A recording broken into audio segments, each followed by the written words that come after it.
What's up, everybody? Welcome back. This is Forgo, and today we're going to talk about X-23 and talk about some things about this character that quite interest me a lot, and also answer the question as to whether or not you should buy the uniform. Now, aesthetically, I think it's a beautiful uniform. You know, Netmarble, they always do this. They always make the uniforms look beautiful. We've already talked a lot about all the little changes they've done for this character. They gave her damage accumulation, although I do think instead of 0.5%, this should be plus 1%. I just think it should be, when I see an accumulation this low, I really think it should be stronger, which is another thing that we're going to talk about with her. They also gave her the 6 seconds of immunity, which is nice. They gave her the paralysis, which applies to World Boss. That's very sweet, right? And then they gave her this sweet 20% increase of all attack on her fist skill, and they have the all defense down on this skill.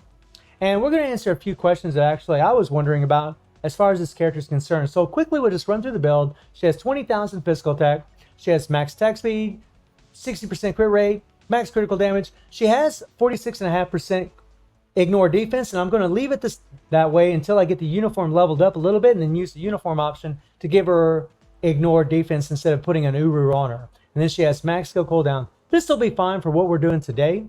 She has no Urus. Her gears are at 20. I was able to awaken her, but unfortunately I can't transcend her because I just don't have enough essence of dimension or feathers, to be perfectly honest. So I got to do a little farming. Her awaken skill, you know, one of my concerns about this skill was the all defense down. You know, were you going to be able to use the fist skill after using this all defense down? Because you want to apply the all defense down from the awaken skill first in regular World Boss, because it has a higher cap instead of the one on the fist skill. So you want the higher cap applied first from the awaken skill and then the fist skill. Well, let me show you something. So I actually did a little recording earlier, and I've actually put it in slow motion and watched this so I can make sure I was saying this right or telling you guys the right information. But whenever you use the awaken skill, Weapon Hex is the one that applies the all defense down. And you'll notice that you're going to see her when she jumps in it, she'll jump up and she'll slash down. And right when she slashes, she applies the all defense down. So watch carefully. You see her in the right there, and slash, boom. There's the all defense down. Now here's the thing about this skill, and it's something that I didn't anticipate. She misses a lot. She will do this skill in World Boss. Say you're going against Proxima and you do the skill, it will miss. You will not apply that all defense down. And if you don't apply that all defense down, you're not going to do as much damage. This is a big caveat to this awakened skill. It really should be where maybe Gambit, when he throws out his cards, maybe his cards would apply all defense down instead. The fact that you have to use Weapon Hex means that you can't just cancel the skill, because if you do cancel the skill into the fifth, right? If you do cancel the skill into the fifth, you'll apply the lower all defense down first. And that isn't what you want to do. You want to apply the higher all defense down first if you're trying to get optimal damage. Now, I can also tell you that I tested using the awaken skill after the damage accumulation from the 3, and using the awaken skill after the damage accumulation from the 3, and then into the 5 to see what does more damage. And I'll just put that up right now. And as you all can see, the damage is better really when you use just the awaken skill. Now, there might be a situation where you use the awaken skill and you apply your all defense down and then go into the physical afterwards. Maybe you'll get more damage. It really depends on where the proc lands, but it's tricky. So if you are trying to incorporate the fist skill after the awaken skill, it's going to be 3 awaken skill. You wait till she does her little slash and boom, and then go into the fist skill. And you'll see here that I did apply the all defense down from her awaken skill first as soon as the screen stops shaking. And there you are. It applied first. You have to wait for her to strike down from her awaken skill. And the other problem with that is, say she doesn't miss. Well, if she strikes and hits her opponent, there is a chance that she could trigger the proc. And honestly, she looks like, even though her cooldowns are low and she does play well with the proc, she looks like she's really built for a rage. The girl does have guaranteed critical rate that's going to synergize very well with CTB Rage, help proc that thing, And in World Boss, it's going to be so much easier for you to use the Awaken skill and go into the 5th skill afterwards. Whereas if you're playing with a proc, you might be better off just to use the 3 and Awaken skill. From the testing that I've done, as long as she doesn't miss doing her all defense down from her Awaken skill, you will do just as much, if not more damage, using just the 3 and then the Awaken skill. However, like I said earlier, there might be situations where you use the 3, the Awaken skill, she does her slash, applies the higher all defense down first, then you go into the 5th skill, and if the proc lands exactly where you want it, maybe you'll do more damage then. It really, I mean, there's some variables in here, and which means, my point I'm getting to is, she's very inconsistent. She's very inconsistent because she misses her all defense down from her Awaken skill quite often. Her 5th skill has amazing tracking. Amazing tracking, amazing targeting. This thing will hit a character from pretty well anywhere. It is an awesome freaking skill. You can easily cancel the 3rd skill. So after you do the Awaken skill, right, after you go through that mechanism, say you apply the all defense down from the Awaken skill and then you go into your skills afterwards, she does really, really well. Honestly, for my build, considering that she's just Awakened and not Transcended, X-23's got some power, but I don't think she's really going to be that good against Null because I could definitely tell she relies on all defense down big time as far as how much damage she does. She does have a stage 6 power rating access, so again, it's not an optimal build. We have a critical damage, critical rate, 140% procs. We do have a low damage proc, and the uniform is at normal. And the uniform effect gives her this increased all debuff effect by 20%. Now, this is another thing I was actually curious about. Does all debuff stack with this uniform effect, say with White Fox's leadership, or with Dr. Voodoo's leadership, or with Enchantress's leadership? The answer is no. They don't. And that's what I'm going to show you guys right now. So we'll jump into World Boss.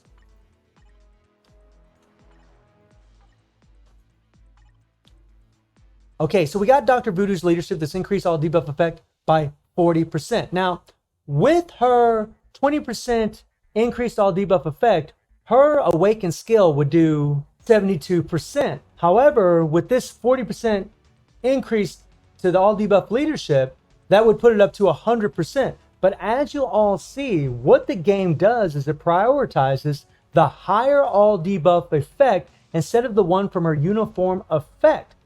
It's similar to the penetration mechanism where if you have native penetration on a character, like 80% penetration, and then you have the CTP of destruction that has a lower amount of percentage, the higher rate will actually proceed. It will actually be prioritized by the game. And it's the same here. The game prioritizes the higher all debuff effect instead of the lower one that X-23 has on her uniform. And we'll show that right now. Hopefully she doesn't miss. There's been a lot of times, I actually tested this quite a few times. There's quite a few times she would miss that Awakened skills, all defense down. Super annoying, my friends.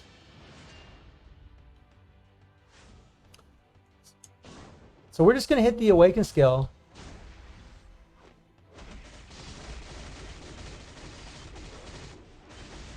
And there it is, guys. 84%. 84%. So if you take 60%, which is what her Awaken skills all defense down is, and you multiply it times 40, that's 84%. So they don't take into account the all debuff effect from her uniform. So that's something to know. So she's just going to get max 84% all defense down. And you've seen, by the way, how much damage she did by just using the Awaken skill, right? So we'll go ahead and get out of here. And the other question you want to ask is, well, if she has all debuff effect from her uniform effect, would it be better to have a different kind of leadership since she's already bumping up her all defense down? Well, let's throw in a different character. Like, let me see here. Normally we'd run with like a 50%. Let me find Titania. I think we'll use her. I think that would be a decent one. There we go. That's 50%, right? Well, actually, you know what? Here we go. 45%. That's a little bit closer to the 40% increase of all debuff effect. Now I'm just going to hit the damage accumulation and then the Awaken skill again. And you're going to find, guys, I mean, if this proc lands right, you're going to find that the damage is pretty similar. Which means you really don't need to use an all debuff effect leadership, although it might be a little bit better. And I mean, look, guys. I mean, it's really not that much different. It's really not that much different. It seems like the damage is pretty close. I mean, yeah, she's doing a little bit more with the all debuff effect leadership, but really, if you're playing the regular world bosses, you'd probably want to save those leaderships for other characters. So in that respect, it's pretty quality.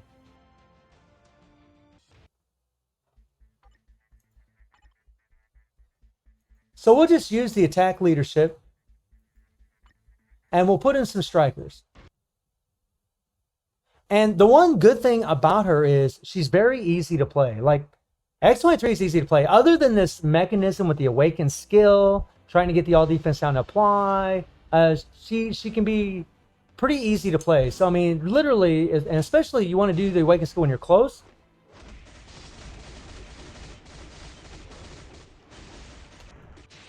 And then we just did the 3 and then back into the 5. And the nice thing is that 4, you apply the paralysis and go back into the 3, 5. And this is what the rotation is, guys. It is literally 3, 5, 4. And that's it. Sometimes I'll throw in the 2 if my proc's getting off. But, I mean, considering the build that I have on this character, this is not bad. And here's the other thing right now. This little predicament that I'm in right now, right?